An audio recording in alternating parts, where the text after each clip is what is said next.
अस्सलाम वालेकुम। पाकिस्तान में करप्शन के ऊपर कई सालों से, बल्कि 3-4 दहाइयों से कह लीजिए कि जो पॉलिटिकल लीडरशिप है उसके ऊपर बेपनाह इल्ज़ामात लगते रहे हैं। जरदारी साहब को मिस्टर 10% कहा जाता है और बहुत से लोग कहते हैं 10% भी कम है, इससे ज़्यादा वो सौदों में कमीशन कमा जाते हैं। पाकिस्तान तहरीक इंसाफ के दौरे हुकूमत के अंदर ही एक बहुत बड़ी रिपोर्ट तैयार हुई थी जिसमें कुछ 100-150 अरब की टोटल वो फेक अकाउंट्स वाली पूरी रिपोर्ट थी। बशीर मेमन साहब ने FIA से तैयार की थी।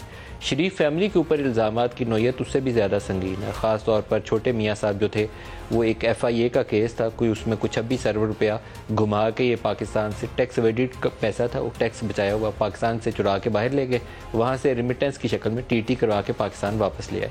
ये बहुत सारे कारोबारी जो लोग हैं ये रास्ता इस्तेमाल करते हैं टैक्स बचाने की खातिर।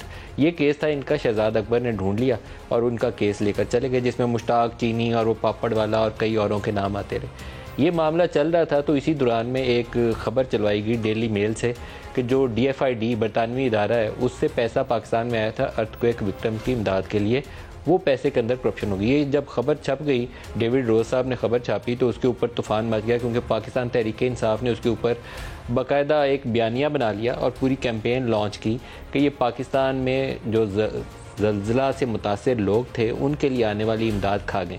अब ये बड़ा ही कड़वा किस्म का एक बयानिया था जिसको हज़म करना बड़ा मुश्किल था और तकलीफ दह सूरत हाल होगी शहबाज शरीफ के लिए भी, क्योंकि इल्ज़ाम ऐसा था कि मुतासरीन वाली इमदाद जो थी वो खा गए।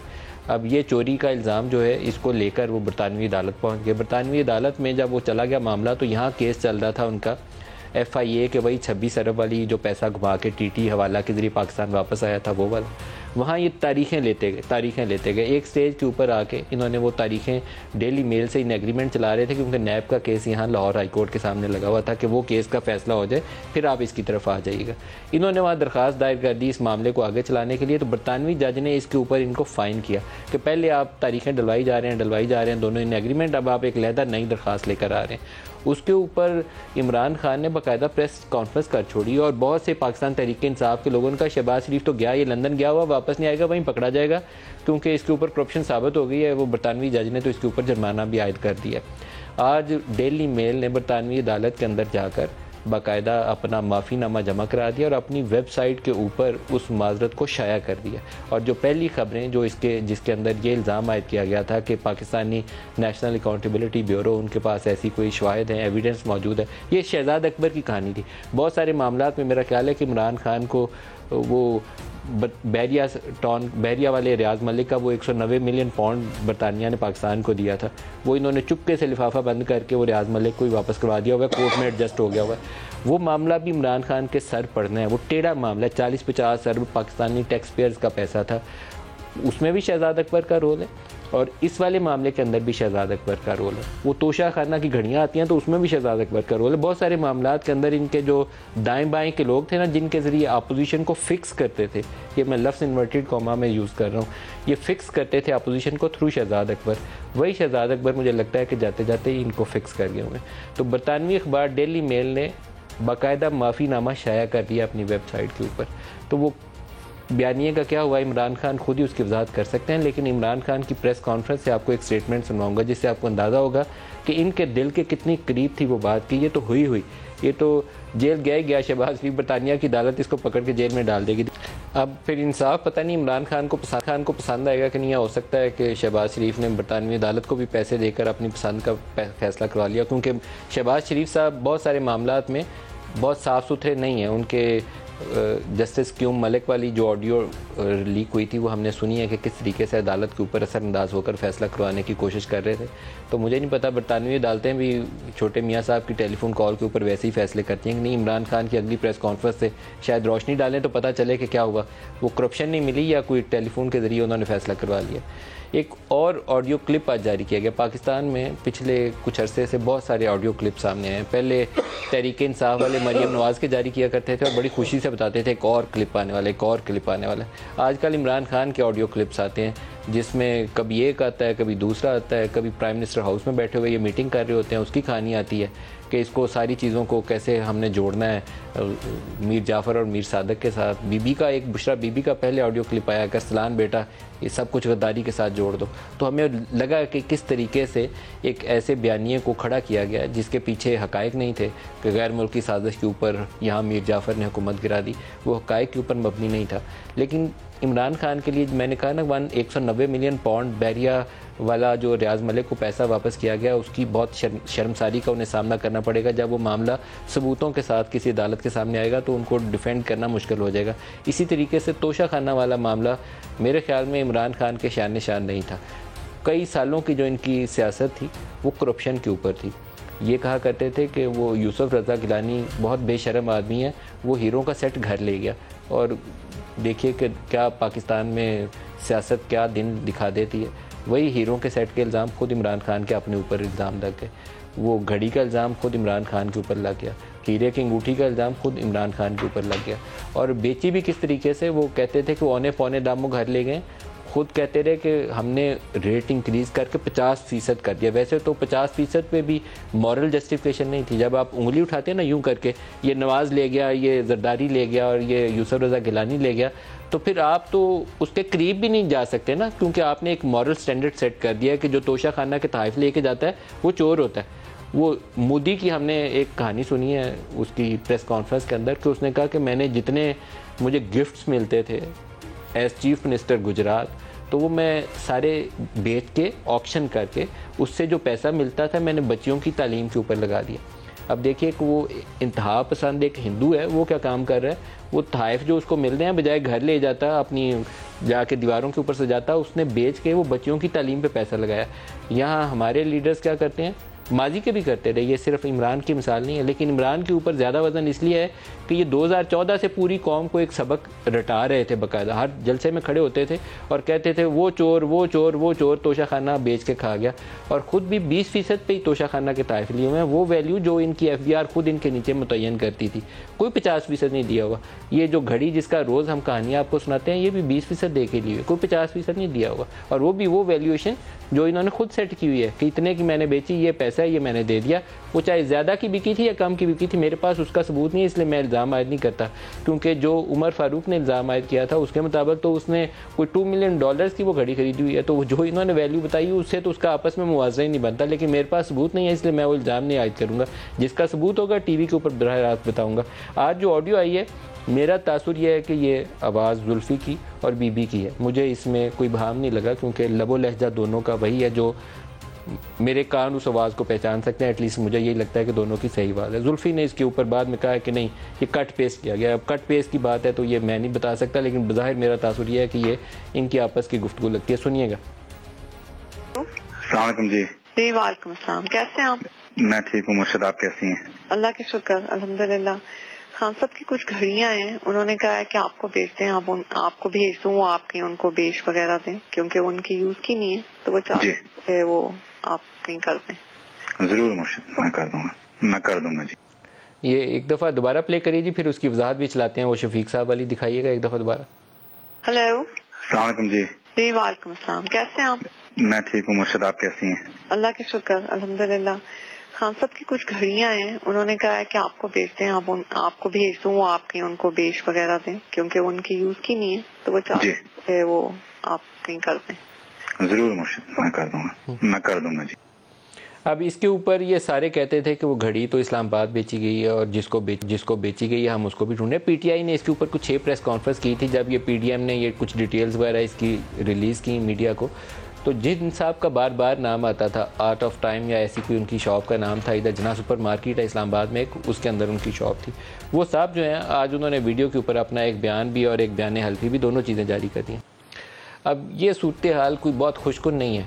ये 13 तारीख को 5 केसेस हैं जिसके अंदर इमरान खान को जवाब देना है। वो एक ज़माना था कि PTI वाले बड़े खुशियाँ मना रहे थे कि नवाज़ शरीफ की पार्टी सदारत भी चली गई, नवाज़ शरीफ की वज़ारत उज़्मा भी चली गई, उसको सज़ा भी हो गई। तो अब ख़ुद भी तैयार रहें। मैं किसी वज़ीर-ए-आज़म को नहीं चाहता कि वो इस तरह के फॉर्मर प्राइम मिनिस्टर हो या करंट प्राइम मिनिस्टर हो तो वो तोशा खाना की घड़ी के ऊपर उसको डिस्क्वालीफाई करके घर बिठा दिया जाए, लेकिन माजी के अंदर जो मिसालें बनी हुई हैं आपको भी उसी पैमाने के ऊपर परखा जाएगा और उसी की रोशनी में आपके ऊपर भी सज़ा और जज़ा का अमल आगे बढ़ेगा। 5 केसेस 13 दिसंबर को लगे हुए जी। एक है चीफ इलेक्शन कमिश्नर और इलेक्शन कमीशन के ख़िलाफ़ नाजेबा रिमार्क्स का केस, और दूसरा केस है इमरान खान को पार्टी चेयरमैनशिप से हटाने का केस, क्योंकि इनको उन्होंने नाहल करार दे दिया वैसी तोशा खाना वाले केस के अंदर। तो अब नेक्स्ट स्टेप ये है कि नाहल शख्स क्या पार्टी सरबराह रह सकता है, सेम वही जैसे नवाज शरीफ डिस्क्वालीफाई करार दिए गए थे तो उसके बाद वो पार्टी चेयरमैनशिप के लिए भी नाहल हो गए थे। जो डिस्क्वालीफाइड है to be prime minister, he is also disqualified to be the head of a political party. तीसरा है जी इमरान खान की कामयाबी का नोटिफिकेशन जारी ना किया जाए। चौथा है इमरान खान की जानिब से ज़िमनी इलेक्शन में इंतखाबी अखराजात जमा नहीं करवाए गए। और पाँचवा है PTI की गैर मुल्की फ़ंडिंग का केस। 13 दिसंबर को ही पाँचों केस लगे हुए हैं। जो आज मेहमान है हमारे साथ इस्लामाबाद स्टूडियो चांडियो साहब हैं पाकिस्तान पीपल्स पार्टी से, आज़मा बुखारी हैं PMLN से, दोनों को खुश आमदीद कहता हूँ। मौला बख्श चांडियो साहब, एक तो शहबाज शरीफ आज रात शायद सुख की नींद सोएंगे क्योंकि उनको जब से हुकूमत मिली है उस सर मुंडवाते ही ओले पड़ गए वाला ही काम था। महंगाई बेरोज़गारी बहुत अफरा तफरी चल रही थी, लेकिन आज उनके ऊपर एक करप्शन का बड़ा चार्ज हट गया। डेली मेल ने बाकायदा माफ़ी मांग के इल्ज़ाम वापस ले लिया। आपको लगता है कोई थोड़ा पैर खड़े करने की जमाने की जगह मिलेगी शहबाज शरीफ को? पहले तो मैं मुर्शिद आपको मुबारकबाद दे रहा हूँ कि आपके लिए ये लफ्ज़ बिल्कुल फिट है। और मैं कहाँ का मुर्शिद? आप है ना, आपको क्या मजदूर पता आदमी हूँ। आपको क्या पता मुर्शिद में क्या सलाहियत होनी चाहिए। अच्छा। जिनको बोला जा रहा है ये सलाहियत मुर्शिद की नहीं होती है। बस बात यहाँ तक ही करेंगे। आगे रहा सवाल आपके सवाल का, तो इसकी शहबाज शरीफ की बात कर रहे हैं कि उसकी करप्शन। शहबाज शरीफ साहब चाहे उसकी करप्शन की कर लें, मैं बड़ा खुश होऊंगा। आप बताएं शहबाज शरीफ ने करप्शन की? देखिए आज़ाद तो कोई नहीं रहा।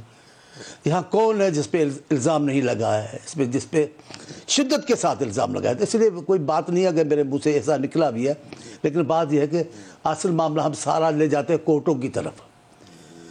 असल ताकत तो अल्लाह ने अवाम को दी हुई है। अवाम फैसला करेगा क्या होना है क्या नहीं होना है। जिसको अवाम अच्छा समझेगा वही अच्छा है। हम लाख बेज लगा कर आए, लाख परचम पहन कर आए, लाख रंगीन कपड़े पहन के आए, कुछ नहीं होगा। चांडी साहब, वैसे मैं ज़ाती तौर पर शहबाज शरीफ के ऊपर वो जो TT वाला केस है ना, मेरा ख्याल है वो दुरुस्त केस है। मैं उसके ऊपर ये नहीं कहता कि वो घड़ा है, लेकिन इमरान ने बाकी 99 केस घड़े थे, इसलिए उस केस को किसी ने वैल्यू नहीं की। मैं ये कहता हूँ हम मुसलमान हैं, हम कितने भी गुनहगार हों, लेकिन हमें अल्लाह पर और फितरत पर एतमाद है। बीबी मेरे सामने आ रही हैं, मैं माफ़ी मांगता हूँ, मैं किसी पार्टी की बात नहीं कर रहा। बीबी मेरे सामने आ रही हैं, कौमी असेंबली में बैठी हैं, सामने शेख रशीद बैठे हैं, वो बीबी के और ज़ियाउल हक साहब के बेटे, और बीबी की तस्वीर पढ़ने की भी वो मजाक के उड़ा रहे हैं और नकलें उतार रहे हैं, और जो अल्फाज बोल रहे थे चोर ये वो सब। तब के TV के प्रोग्राम देख लें मेरे, मैं कहता था ये ना करें, यहाँ मकाफात अमल में हमारा यकीन है और अल्लाह में भी यकीन है, ऐसी बातें ना करो। वो खातून है, फिर हुआ क्या? मैं किसी पर नहीं लगा रहा हूँ, मैं माफ़ी मांगता हूँ पहले उनसे जिनकी तरफ इशारा है, फिर उनसे जो मेरी पार्टी है जो नाराज़ हो जाएगी।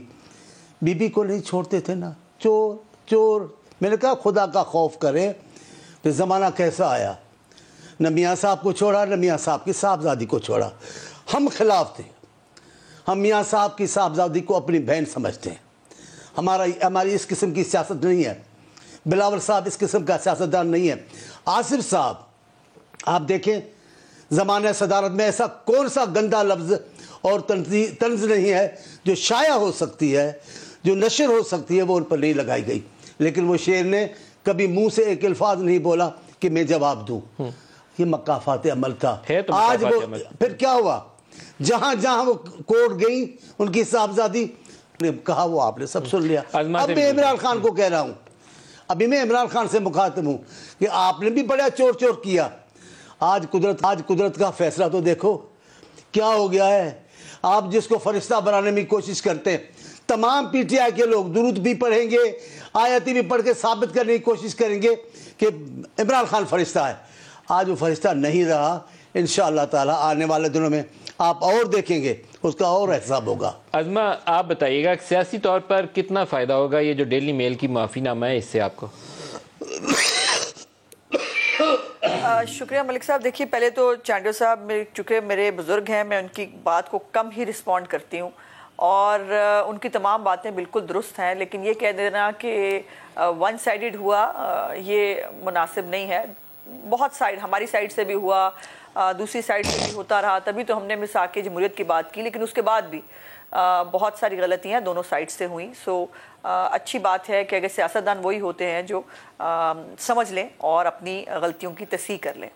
अब आपके सवाल की तरफ देखिए, इसमें कोई दूसरी राय नहीं है मलिक साहब कि जो भी जिस भी हद तक गिरा जा सकता था, शहजाद अकबर ने उस हद तक गिर के दिखाया और उसने अपनी नौकरी पक्की करने के चक्कर में जो रिकवरी सेंटर वो बना के बैठे हुए थे और उसका बाकायदा एक दफ्तर होता था वज़ीर आज़म हाउस के अंदर, एक वो FIA के दफ्तरों के अंदर पाए जाते थे। ईव ख़ास तौर पर जब शहबाज शरीफ साहब की, अब्दुल साहब की कोई पेशी होती थी या ज़मानत लगी होती थी हमारे किसी लीडर की, वो बाकायदा तौर पर विजिट कर रहे होते थे FIA के दफ्तरों के, और वहाँ बैठकर वो पूरी प्लानिंग प्लॉटिंग जो भी वो कर सकते थे वो करते थे। अजीब बात यह है कि जो बात मुकाफ़ात अमल की चांडियो साहब ने कही वो बिल्कुल दुरुस्त है। इमरान खान साहब को आपको याद होगा कि एक उन्होंने ज़लज़ला जब आया था 2010 के अंदर, वो बनाया था अपना जो पुकार, एक वो थी जिसके ऊपर उन्होंने ज़लज़ला ज़दगान के नाम के ऊपर पैसे इकट्ठे किए थे।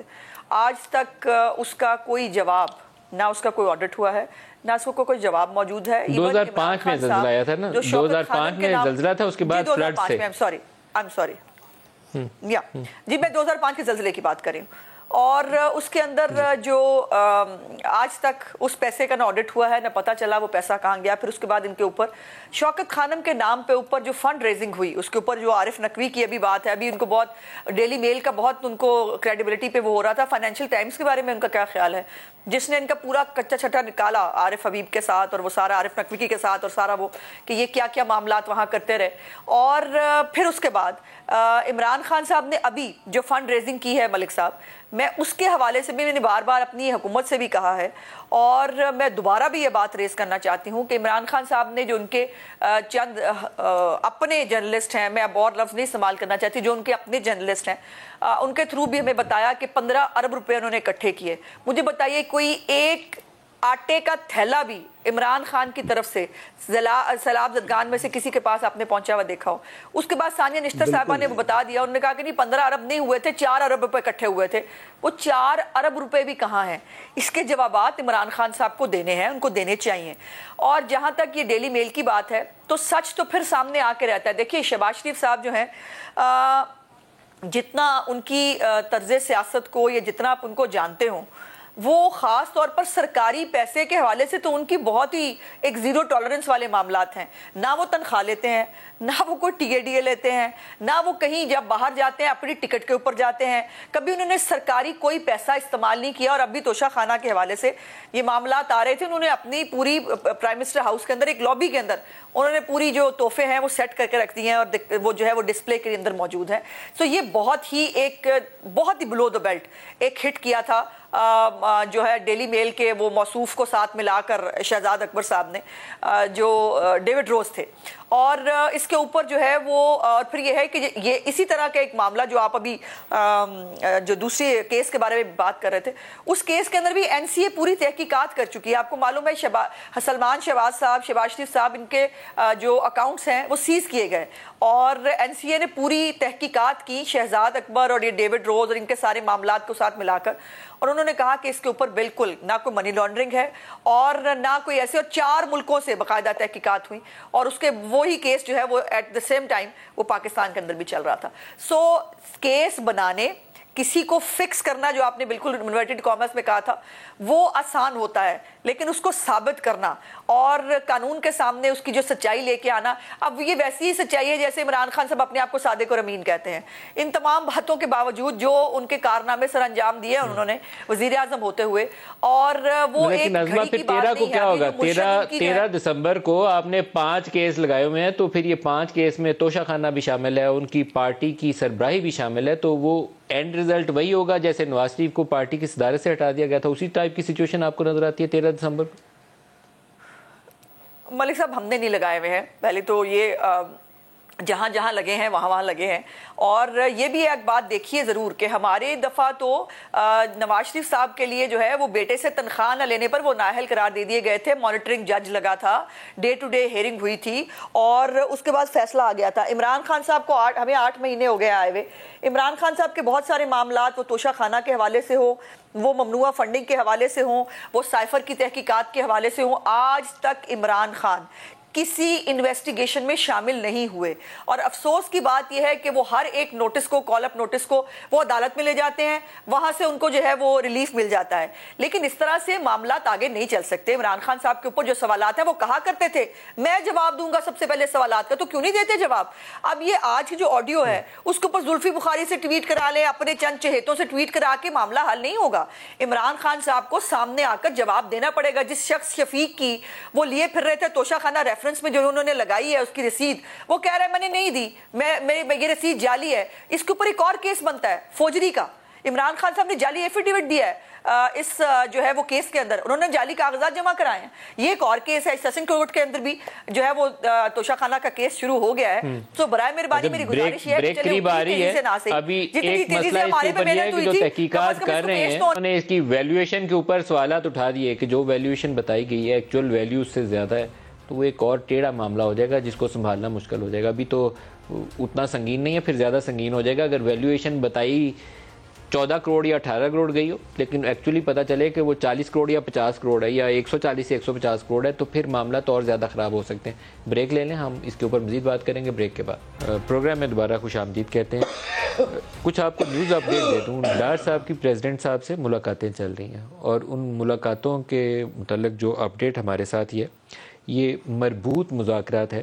हमारे जो टिकर्स आपको नज़र आएंगे, मालूम नहीं कि इन्होंने लफ्ज़ वहाँ क्या लिखा हुआ है कि पीडीएम तहरीक इंसाफ के साथ मरबूत कंपोजिट डायलॉग के लिए तैयार है और ये गैर मशरूत होने चाहिए। ये उनकी प्री कंडीशन है। ये बड़ी इंपॉर्टेंट न्यूज़ है जो मैं आपको दे रहा हूँ कि सियासी तौर पर पीडीएम कह रही है कि हम इमरान खान की जमात तहरीक इंसाफ से मुज़ाकरात कर लेते हैं, क्योंकि तहरीक इंसाफ ने इस मामले में एक आगाज़ किया है।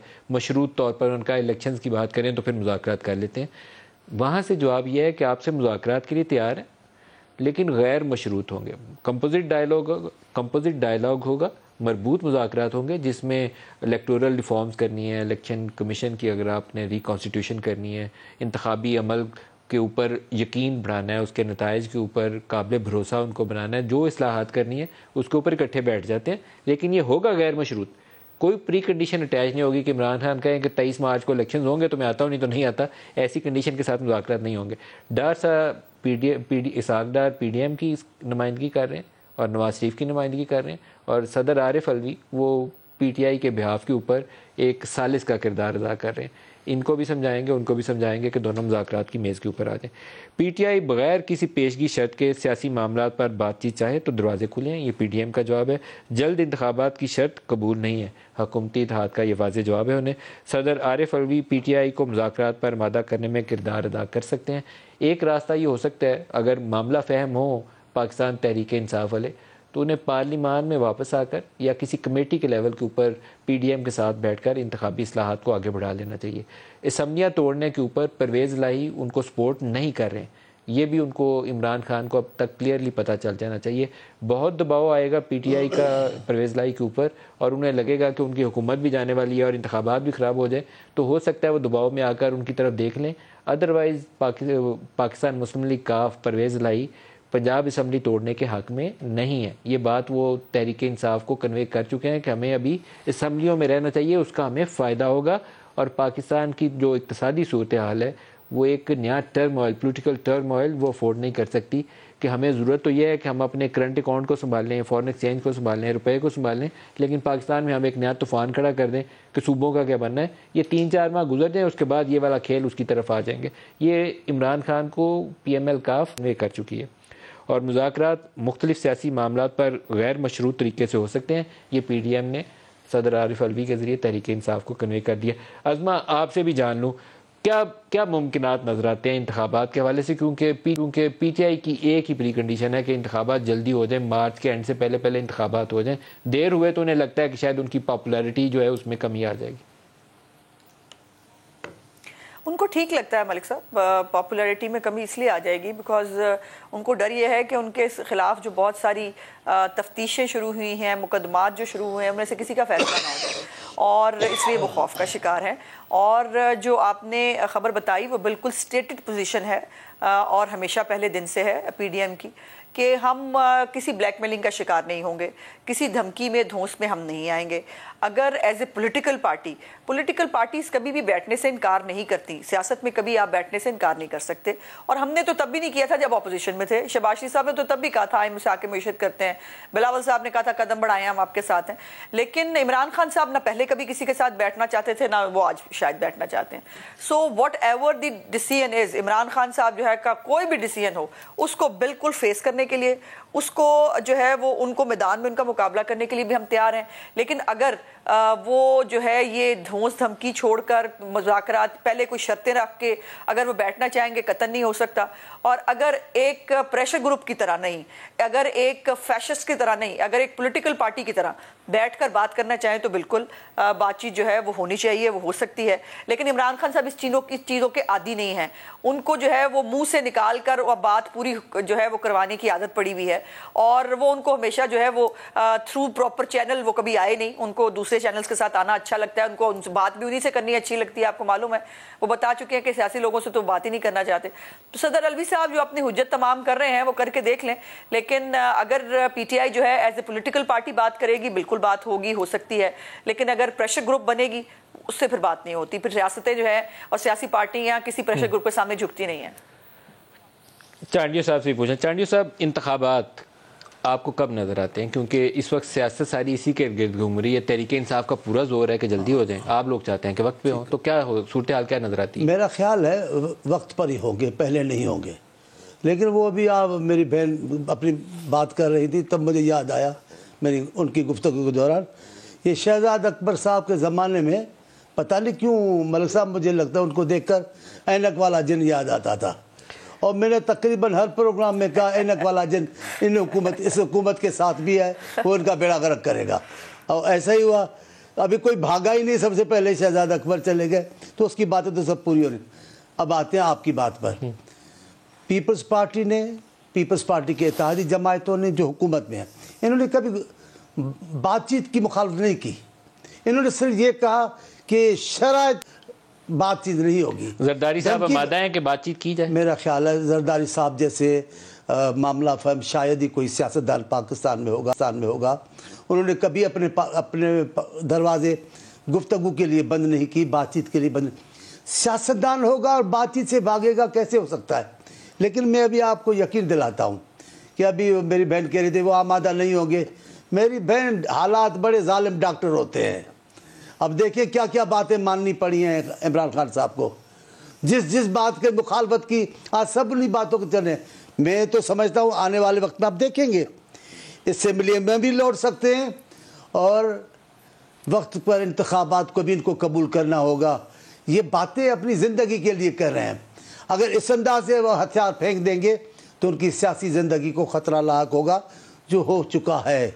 आने वाले दिनों में जो केसेस हैं वो इनके फरिश्तेपन को जाहिर कर देंगे। अच्छा, एक अज़मा एक और तासर भी है कि ये जो लॉन्ग मार्च वाला एपिसोड था जिसमें कई महीने इमरान खान ने लगाए, फिर उनके ऊपर वो एक नाखुशगवार वाक़या जिसमें उनके ऊपर कातलाना हमला हुआ, बहुत ही अफसोसनाक वाक़या पेश आया।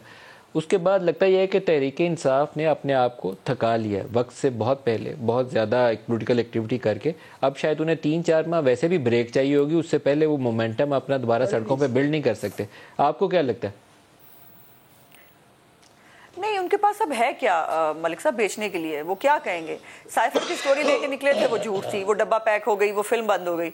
उसके बाद उन्होंने जो है वो आर्मी चीफ जो है वो उनको कंट्रोवर्शियल करने की कोशिश की, बाजवा साहब को एक्सटेंशन देने की बात की, दारों के साथ एक लड़ाई और मुहाजराई शुरू की, अब वो भी ख़त्म हो गई है। तो उनके पास अब है क्या कहने के लिए और करने के लिए?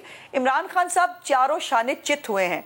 इमरान खान साहब ना अपनी पॉलिटिकल स्ट्रेटजी ठीक से बना सके और ना वो गवर्नमेंट को रीड कर सके। उनको याद रहना चाहिए था कि ये वही गवर्नमेंट है, उस वक्त चले पीपल्स पार्टी गवर्नमेंट में हमारे साथ नहीं थी, लेकिन 2014 में भी जब ये लॉन्ग मार्च लेके आए थे तब भी पीपल्स पार्टी जो है वो PMLN की गवर्नमेंट के साथ जो है पूरी पार्लियामेंट जो है वो साथ खड़ी हुई थी और कहा था कि हम इनके सामने ब्लैकमेल नहीं होंगे। सो इमरान खान साहब और फिर ये है परवेज इलाही साहब खुद कह रहे हैं कि वो 4 महीने खड़े ही नहीं हो सकते और उनको 4 महीने जो है इंतजार करना चाहिए उनकी जब तक जो है वो जख्म ठीक हो जाए और वो जो है वो कैंपेन के काबिल हों। तो ये इनके खुद के आपस में ही पहले तजाद है। देखिए असद उमर साहब को मैंने सुना 2 दिन पहले, वो कह रहे थे मैं भी समझता हूं एज ए पॉलिटिकल पर्सन और एज ए सेक्रेटरी जनरल मेरा भी ख्याल ये है कि इलेक्शन अपने टाइम पे होने चाहिए। उनका ख्याल ये है कि वो पॉलिटिकल टर्मोइल में और हमें फंसा देंगे और वो और साजिशें करेंगे और अनरेस्ट करेंगे। आप इन तमाम मामलात में ये देखिए ना, ये पाकिस्तान की जो इकोनॉमी के हालात जो ये खुद मानते हैं कि बारूदी सुरंगें जो बिछा के गए थे और उसको शौकत तरीन साहब ने जो खुद हमें जिन्हें हमारी गर्दन फंसाई IMF के साथ सख्त जो है वो शरायत करके उसके बाद फिर ऑडियो करते पाए गए जिसमें वो कह रहे थे कि इनको जो है वो पैकेज भी ना लेने दो ताकि पाकिस्तान जल्दी श्रीलंका बन जाए। लेकिन उस तमाम के उस बीच में हमने 50-55 इनके जलसे भुगते हैं, इनके 2 धरने भुगते हैं, इनका खून खराबा, इनकी मार कुटाई वो सब भुगता है। उसके बावजूद पाकिस्तान जो है वो इसहाक डार साहब जो है इनके दबाए हुए जो बारूदी सुरंगें हैं ना उनके डिफ्यूज करने की कोशिश कर रहे हैं उनके बमों को। सो ये ब्रेक ले लें जी, ब्रेक ले लें। प्रोग्राम में दोबारा खुशामदीद कहते हैं। चांडियो साहब, इस वक्त जो पाकिस्तान की इक्तिसादी सूरत हाल है, अगर तो चंद एक दोस्त ममालिक वक्त पे पाकिस्तान की इमदाद कर देते हैं, सऊदी अरेबिया है, UAE है, कतर है, चाइना है, तो पाकिस्तान के लिए एक दोबारा विंडो ऑफ अपॉर्चुनिटी क्रिएट हो जाएगी जिसमें हम लोगों की ज़िंदगी में कुछ आसानी पैदा कर सकें। उसके बाद आपको इलेक्शन में चले जाना चाहिए। तब तक सारी पार्टियों को थोड़ा सा हौसला रखना चाहिए कि हालात पहले ही ख़राब हैं, इसमें जलती पे तेल वाला काम ना किया जाए। मेरे ख्याल में जो दोस्त मुल्क हैं उनको भी किरदार अदा करना चाहिए और जो अच्छे पाकिस्तानी हैं और जो कुछ कर सकते हैं पाकिस्तान के लिए उनको भी कर गुजरना चाहिए। अपनी ज़रूरतों को, अपने मामलात को थोड़ा कम करके हमेशा की ज़िंदगी हासिल करने के लिए पाकिस्तान के लिए कुछ करना चाहिए। पाकिस्तान ने हमें बहुत कुछ दिया है, हमें भी मिलकर कुछ पाकिस्तान को देना चाहिए, कुछ लुटाना चाहिए। बहुत नाम, इज्जत, दौलत, शोहरत उन्होंने बहुत पाकिस्तान ने बहुत दिया है। पहचान, पावर, अख्तियार, इज्जत, एहतराम, बहुत क्या क्या लिखेंगे। वो तो है, ऐसी ही आ जाएगी कि किस किस नेमत को झुटलाओगे। पाकिस्तान किस एहसान को अब झुटला सकते हैं। अभी बात हो रही थी चौधरी साहबान की, जनाब इलेक्शन पे हो रही थी। चौधरी बिरादरान मैं समझता हूँ जहाँ इमरान खान पढ़ा है वहाँ मास्टर और हेड मास्टर की पोस्टों पे थे। ये चौधरी बिरादरान को ऐसे नहीं बना सकते। सियासी सूझबूझ उनकी काफ़ी वो काफ़ी है। अब देखो कैसे काया पलट करके बनने वाले चीफ मिनिस्टर पर समझ गए कि वहाँ जाकर मैं बन जाऊँगा। वो वहाँ धरे के धरे बैठे रहे। हमारे वाले दोस्त कि अभी चौधरी साहब मिठाइयाँ इधर खाई, दुआ इधर गई, चले उधर गए। अज़मा से क्लोजिंग। ये भी चौधरी साहब भी ऐसे ही है, इनको पता ही नहीं चलेगा, वो ये चले जाएंगे, वो अपना टाइम पूरा करेंगे। अज़मा, अभी आप ब्रेक में जाने से पहले डार साहब का जिक्र कर रही थी, तो डार साहब के लिए भी अब बड़ा इम्तहान ये है कि 3-4 माह में जो डॉलर वाला बहरानी कैफियत है ना, इससे पाकिस्तान को निकाल दें। फिर इलेक्शन जब मर्जी हो आप अच्छे मुकाबले की फिजा में आ जाएंगे और पाकिस्तान के लिए भी ज़िंदगी थोड़ी आसान हो जाएगी। देखिए मलिक साहब, बात इलेक्शंस की नहीं है, बात मुल्क की है। और मैं जहां पर हम इंटरनेशनल और बाकी बैरूनी सरमायाकारों की बात कर रहे थे, मैं बहुत इकोनॉमी पे मुझे बिल्कुल ग्रिप नहीं है, लेकिन मैं मांडवी साहब को सुन रही थी, सलीम मांडवी वाला साहब को। उन्होंने कहा कि यहाँ हालात ये हैं कि हमारे अपने पाकिस्तानी इन्वेस्टर्स जो हैं, जिनके जो है वो डॉलर नहीं ला रहे हैं पाकिस्तान के अंदर ताकि वो डॉलर जो है उसकी प्राइस बढ़ जाए, फिर वो कोई फ़ायदा वायदा करके लेके आएँ। सो अफसोस की बात यह है कि इस जो हालात इमरान खान साहब की एक सियासी मुहिम जो इन्हें पाकिस्तान के साथ पहले जब शुरू किए थे, जब वो 2018 में आए थे, वो उनके जाने के बाद भी ख़त्म होने का नाम नहीं ले रहे। और हम तमाम पाकिस्तानी जो हैं उनको ये सोचना चाहिए कि ये मुल्क जो है, जैसे चांडियो साहब ने भी और आपने भी कहा, ये मुल्क जो है ये इसने बहुत कुछ दिया है उनको। तो अपने चंद 10-15 रुपए के मुनाफे के लिए या उसके लिए आप अपने डॉलर्स होल्ड कर लें, आप जो है वो इन्वेस्टमेंट रोक लें, आप पाकिस्तान के अंदर इन्वेस्टमेंट ना करें, तो ये ज्यादती है मुल्क के साथ। और पाकिस्तान को इंशाल्लाह ताला चैलेंजेस के साथ, पहले भी डार साहब ने एटमी धमाकों के बाद भी बहुत बुरे हालात से भी पाकिस्तान को उस वक्त भी जो है अपनी मेहनत से और अल्लाह ताला की जो है वो करम नवाजी से बचा लिया था। इंशाल्लाह ताला मुझे उम्मीद है ये पाकिस्तान, इसको हम सब मिलकर बचाएंगे अगर इमरान खान साहब को थोड़ी सी अकल आ जाए और वो पहले पाकिस्तान के बारे में सोच लें। तो अज़मा बुखारी, मौला बख्श चांडियो साहब, बहुत इतना ही इजाज़त दीजिए। अल्लाह हाफ़िज़।